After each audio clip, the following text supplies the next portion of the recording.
What is up, everybody? It's Acorn Man back with another LEGO Star Wars video. Now, I know that it's the 20th anniversary of Attack of the Clones. You know it's the 20th anniversary of Attack of the Clones. I don't think LEGO knew it was the 20th anniversary of Attack of the Clones. And I know what you might be thinking. We got a couple Attack of the Clones sets this year, right? That's something. And yeah, you're right, we did. That's it. That is all. So I took it upon myself to come up with 10 LEGO Star Wars sets that we should have gotten as an anniversary line this year. I know this isn't exactly a new concept, and a couple of these sets are basically just updated versions of ones we've already seen before, as well as ones that have already been tossed around conceptually by the community. But I've got my list together, and it's pretty good if I do say so myself, so let's get right into it. At the number 10 spot, we have the Bounty Hunter Pursuit set, basically a re-release of the one that came out back in 2002, except for one major difference that I think a lot of people are going to be happy about. This set comes with Zam's ship, Anakin's speeder, and 4 minifigures: Zam Wesell, Anakin, Obi-Wan, and Death Stick Sky. I had to do it, guys. I just had to do it. You know you want a minifigure of him, and this set would have been $25, although realistically it probably would have been closer to $30 or $35. Alright, so number 9 on our list is the Republic Forward Command Center, and I would have absolutely loved this set. At a $60 price point, it includes the Forward Command Center, which is much bigger than this, and this as well. The center itself would be able to fit about 5 minifigures, and would come with 6, a clone commander, a clone captain, a regular clone, Mace Windu, a Geonosis battle droid, and a super battle droid. At number 8, we have Dex's Diner for $40. This would be the full diner, about like the size of like a medium to large scale ship, and it would be able to fold out in half. This set would come with 4 minifigures: Dex, obviously, Obi-Wan Kenobi, the robot server droid thing, I don't know her name, you know who I'm talking about, and just a random patron for the bar, just someone to be, kind of drunked out over there. Alright, at number 7, we have the Geonosis Starfighter and Cannon, and this would basically, again, just be a re-release of the one that came out back in 2002 or 3. It would consist of the Starfighter, the Cannon, probably ones looking much closer to the 2011-2012 versions, and this would come with 4 minifigures, 2 Geonosians, Luminara Unduli, and the Clone Lieutenant. I don't know if you guys can tell, but I'm really trying to fit a lot of clone variants in this wave, as well as a few Jedi as well, so you can really recreate that Battle of Geonosis. And this set would be $50, somewhere around there. A bit much, but I mean, you could throw in a couple Geonosis battle droids or something to round out that price point, maybe a speeder, I don't know. Alright guys, so on to set number 6. I called this set Clone Training on Kamino, and it's definitely the one I have the roughest draft of. I just couldn't really pinpoint the specifics of this set, so I kind of want you guys to have fun with this one. Help me flush it out in the comments below. So I was thinking for around $30. It would basically just be a couple of clones training in some room on Kamino. I feel like Kamino is just too big a part of Attack of the Clones to not include it in some way in this wave. And this would come with 3 minifigures: a clone sergeant, a clone trooper, and Lama Su. I just feel like we need a Lama Su minifigure. Might as well throw them in there.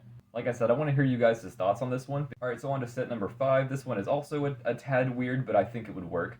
We have a Republic Dropship for $90. I know what you guys are thinking, no ATTE? So I think actually leaving the ATTE set alone, that was released this year as a Revenge of the Sith set, would be a really great way to get more play value out of both this Dropship and the ATTE that was released.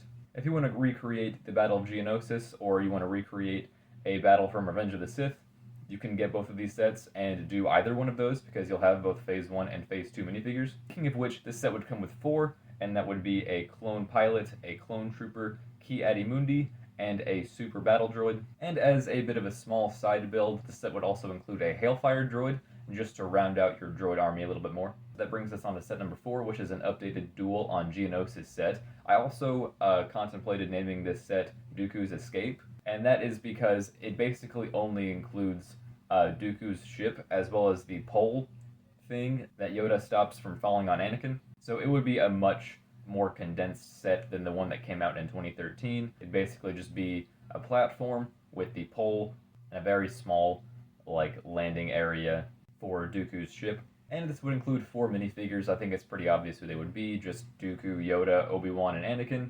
That's really all you need. Alright guys, so that brings us to set number 3, which is the Geonosians and Droids Battle Pack. I tried my best to sprinkle some droids throughout this wave, but I just couldn't really think of anything too big that wouldn't just be like rehashing something we've already seen too many times, like a spider droid or a Hailfire droid set. So I was like, let's just throw them in a battle pack. This will come with 2 battle droids, a super battle droid, as well as a Geonosian warrior. And I know a lot of people don't like it when you like really mix up minifigures in a battle pack like that, but I was okay with only including 1 Geonosian in this set since we get more in the Starfighter and Cannon set, and I really don't think the majority of people want to like build a huge Geonosian army anyway. This set would be $20. I know people aren't crazy about that, but I mean, let's just be real, $20 battle packs aren't going anywhere. And the build for this set would be a dwarf spider droid. This would go very well with the Hailfire droid included in the Republic Dropship set, as well as give the droids more offenses. I really didn't want to give this wave very many droid sets, to be honest with you. I thought there were just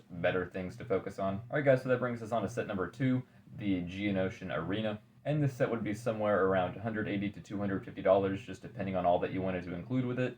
Now, there have been so many mocks of this set, I didn't really feel like I needed to get into any specifics with this one. So for me, as long as you just have a general representation of the circular arena itself, it doesn't have to be a fully enclosed version, just somewhere close to it, as well as around 8 minifigures and the 3 monsters included in the scene, and I think you're good to go. That's really all you need. So that brings us to set number 1 on the list, and I'm genuinely both surprised and a little bit mad that we didn't see this set this year because it would have just been so easy. It's Jango Fett Slave 1. All that this set had to be was just a recolor of the one that came out last year, slap a $50 price point on it, include Jango and Boba. Lego, I really don't know what you were thinking. That's such an easy profit on such a minimal amount of effort. And those are the 10 Lego Star Wars Attack of the Clones anniversary sets that we should have gotten this year, but did not. Alright guys, I think that's gonna about wrap up this video. I had a lot of fun with this one. Should I do more videos like this? Should I never show my face again and stick to reviews? Let me know what you think in the comments. Alright, as always you guys, thank you so much for watching the video. Don't forget to leave a like and a comment if you enjoyed the video,